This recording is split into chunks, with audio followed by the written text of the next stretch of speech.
Hello friends, good morning. जय माँ लक्ष्मी। मैं हूँ अनुभा और आज है गुरुवार की सुबह। तो अभी बजे हैं सुबह के 5:30 और देखिए मौसम कितना प्यारा है। हल्के हल्के से धूप नहीं आई है, बादल से हो रखे थे थोड़ी थोड़ी। और बस फिर मैं आ गई किचन में।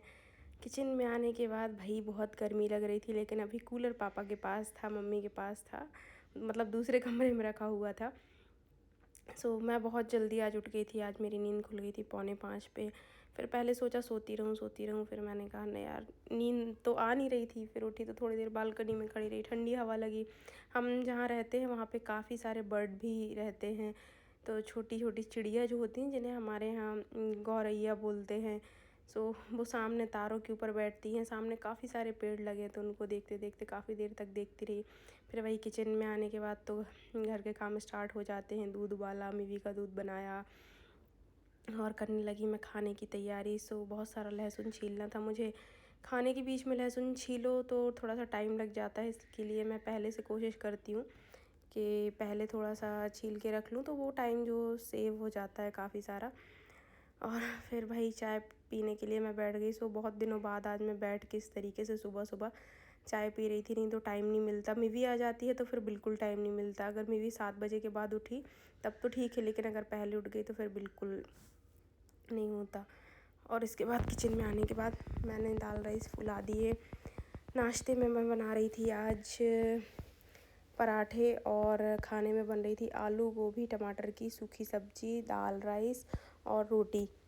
साथ में आम की चटनी भी थी खाने में। और जो गोभी की सब्ज़ी है वो मैं सूखी वाली बना रही हूँ, बहुत सिंपल तरीके से।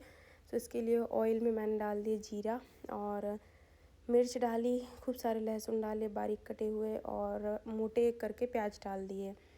और प्याज डालने के बाद इनको भुनने दिया।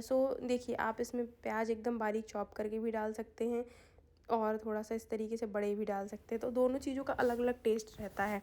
तो जब ये वाली रेसिपी आप बनाएं तो इसमें कभी आप मेरे तरीके से बनाएंगे तो एक बार आप इस तरीके से प्याज डाल के देखिए, आपको अच्छा लगेगा, उसका टेस्ट थोड़ा अलग आता है। फिर इसमें डाले मैंने बारीक कटे टमाटर और धनिया, मिर्ची, नमक, हल्दी मसाले में, और कोई एडिशनल मसाला नहीं डाला। बाद में मैंने आलू और गोभी को अच्छे से वॉश करके मैंने सब्ज़ी में मिला दिया। मिक्स करने के बाद इसमें ज़रा सा पानी ऐड करेंगे और ढक्कन लगा के ढकने के लिए पकने के लिए रख देंगे। सब्ज़ी जब भी आप बनाएं, देखिए अच्छी सब्ज़ी के मतलब दो ही वो होते हैं। एक पहला ये कि उसमें ना मसाले बहुत लिमिटेड पड़े, और सेकंड ये कि वो धीमी आंच पर पके। सब्ज़ी अगर टेस्टी बनानी है तो वो धीमी आंच पर पकाइए, ऑटोमेटिकली सब्ज़ी अच्छी बनेगी, किसी भी चीज़ की सब्ज़ी हो, क्योंकि वो प्रॉपर तरीके से पक जाएगी। और तेज़ आंच पे क्या होता है, सब्ज़ी कई बार कच्ची भी रह जाती है, जल भी जाती है, तो टेस्ट नहीं आ पाता। और थोड़ी सी भी सब्ज़ी जली तो समझ लीजिए उसका टेस्ट एकदम ख़त्म। वो फिर आप कुछ भी उसमें कर लीजिए, आप दूसरा पैन भी चेंज कर लीजिए, लेकिन वो जो जलने की स्मेल है ना, वो आती रहेगी। तो इसलिए मतलब दो ही, मुझे मेरा एक्सपीरियंस यही बोलता है कि दो ही तरीके हैं सब्ज़ी अच्छी बनाने के, या खाना मतलब कोई भी रेसिपी हो। तो बस वही है, प्रैक्टिस से आता है। मैं भी धीरे धीरे सीख रही हूँ, और जो मेरे से आता है वो मैं आपके साथ शेयर कर रही हूँ। साथ साथ मैंने करी खाने की तैयारी। आटा गूँथा, साथ में दाल रख ली उबलने के लिए। सब्ज़ी तो जब तक पक ही रही थी, एक दो बार बीच में सब्ज़ी को अलट पलट के अच्छे से चलाना है। सब्ज़ी देखी तो पक गई, इसमें डाली बारीक कटी हुई हरी धनिया, आलू चेक किया तो गल गए एकदम अच्छे से, और सब्ज़ी है तैयार खाने के लिए। आप ज़रूर ट्राई कीजिएगा एक बार ये रेसिपी। फिर इसके बाद भाई मम्मी पापा को दिया मैंने नाश्ता। तो नाश्ते में एक बनाया था मैंने मोमो पराठा, और एक था सिंपल पराठा। मोमो पराठा इसलिए क्योंकि मुझे मिवी को देना था, तो दो ही बनाए थे, एक मम्मी पापा के लिए, एक मिवी के लिए। मैंने तो सिंपल ही खा लिया था। और मोमो पराठे में मैं कुछ भी नहीं डालती हूँ, सिर्फ सब्ज़ी डालती हूँ। मम्मी पापा लोग चटनी के साथ खाते हैं, मिवी को मैं चटनी नहीं देती, क्योंकि उसकी चटनी तीखी होती है। इसके बाद करने लगी भाई मैं क्लीनिंग। बहुत सारा देखिए, खाना बनाने के बाद का जो आफ्टर सीन होता है वो इस तरीके से होता है, बहुत फैलता है, और फिर समेटने में भी थोड़ा सा टाइम तो लगता ही है। और भाई साहब, इस कमरे की करनी थी आज क्लीनिंग। अभी ये सोच रही हूँ कि एक एक दिन एक एक कमरे की क्लीनिंग किया करूँगी, लेकिन क्या करूँ, 2 दिन जिस कमरे को नहीं देखो, या 2 दिन कहीं किसी कॉर्नर को नहीं देखो ना, तो वो तीसरे दिन बहुत उसमें डस्ट हो जाती है। तो भाई ये सब सफाई करने के बाद, ये सब कुछ पोंछने के बाद मिवी भी आ गई साथ में, तो मिवी मेरे साथ करा रही थी क्लीनिंग। और मीवी सुबह सुबह ऐसे ही घूमती रहती हैं खेलने के लिए।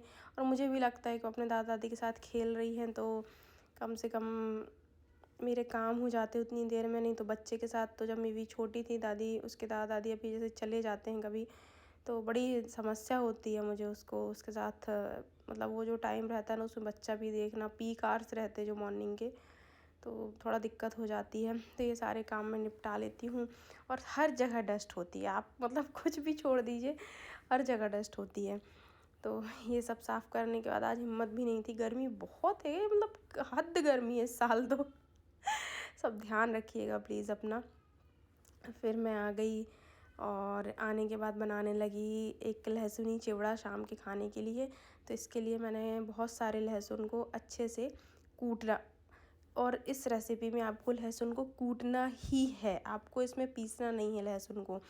देखिए हर चीज़ का टेस्ट अलग अलग होता है, मैं कई बार मतलब जैसे बताती हूँ अपनी रेसिपीज़ में, तो इसमें कूटने का ही फ्लेवर आएगा और जो इसमें बाइट्स आएंगे मुंह में खाते टाइम पे उसका टेस्ट है मेन। तो अब इसमें मैं डाल दूँगी थोड़ी सी लाल मिर्च। तो ये सूखी वाली कश्मीरी लाल मिर्च मैं डाल रही हूँ, अगर आप चाहें तो आप भिगो के भी साथ में कूट सकते हैं, बट वो थोड़ा सा टाइम टेकन हो जाएगी। अगर आपके पास टाइम है तो वैसा बनाइए, और नहीं है तो फिर इस तरीके से ट्राई कीजिए। कढ़ाई में डाला मैंने ऑयल, और ऑयल डालने के बाद ऑयल जैसे गर्म हो गया, इसमें मैंने डाले थोड़े से करी पत्ते। तो ये करी पत्ते वही हैं जो मैंने सुखा के रखे हैं, और मूंगफली डाली। और मूंगफली और करी पत्ता डालने के बाद अच्छे से इनको भूना, और फिर जो हमारा लहसुन और मिर्च का पेस्ट है वो डाल दिया सारा। धीमी आंच पर अच्छे से इन दोनों चीज़ों को मैंने भूना, जलाना नहीं है बिल्कुल, इस चीज़ का ध्यान रखिएगा आप। और मुरमुरे डाल दिए। तो मुरमुरे ना मेरे पास जो थे पतले वाले लंबे वाले थे। एक्चुअली इसमें इस रेसिपी में जो मोटे वाले मुरमुरे आते हैं ना थोड़े से, वो जाते हैं, क्योंकि मैंने बॉम्बे में खाई है तो वो फ्लेवर सेम ही आएगा, बट जो मुरमुरे रहते हैं वो थोड़े से हल्के से मोटे रहते हैं। और इसमें डाला मैंने चाट मसाला, काला नमक, सादा नमक, और इसके बाद जो फीके वाले सेव रहते हैं वो डाले। अगर हैं तो डाल दीजिए, और नहीं है तो कोई बात नहीं है, डालने की ऐसे कोई ज़रूरत नहीं है, ऐसे भी टेस्ट अच्छा आएगा। और इन सारी चीज़ों को मैंने अच्छे से कर दिया मिक्स। जो हमारे मुरमुरे हैं वो हो गए थे क्रिस्प, और नमकीन है तैयार शाम के खाने के लिए। फिर भाई नमकीन को ठंडा होने के बाद मैंने भरा एक अपने जो रेगुलर डिब्बा यूज़ करती हूँ इसके लिए।